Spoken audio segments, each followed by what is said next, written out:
কি হয়েছে বলো দেখি তোমার দিদিটা?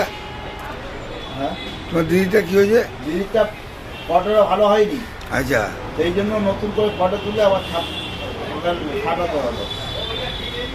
ফটোটা গন্ডগোল ছিল। আর তোর কি কমপ্লিট হয়ে গেছে? আমার কমপ্লিট হয়ে গেছে। আমার তারপর জমা দিয়ে বিওলকে জমা দিলাম, বিওলো এসে গেল, আমার সুবিধা হলো, আমার চুক্তি না কামাই করতে হলো না। একটা দিয়েছে কাগজ আর একটা দিয়ে দিল, আমার ঘরে রেখে দিল। একটা সই করে হ্যাঁ, দুটোতেই সই করতে হবে। একটা সইতে ওরা নিয়ে চলে গেল জমা, ফাইলে ভরে দিল 3 কপি, 3 জনের 3 আর কপি, একটা আর একটা কপি আমাদের দিয়ে দিল। ওটা ভালো করে রাখতে হবে, হ্যাঁ। ভালো করে রাখতে হবে হ্যাঁ। কাগজটা। তাই? ও হারিয়ে গেলে আমার মুশকিল আজকে আছে। মুশকিল আছে, বলছে যা করবে কমপ্লিট করে প্রথমে জেরক্স কপিতে সব ফিল আপ করে না, ওই নিয়ে তারপর ফাইনালটা করে এখানে দেখিয়ে দিয়ে দাও।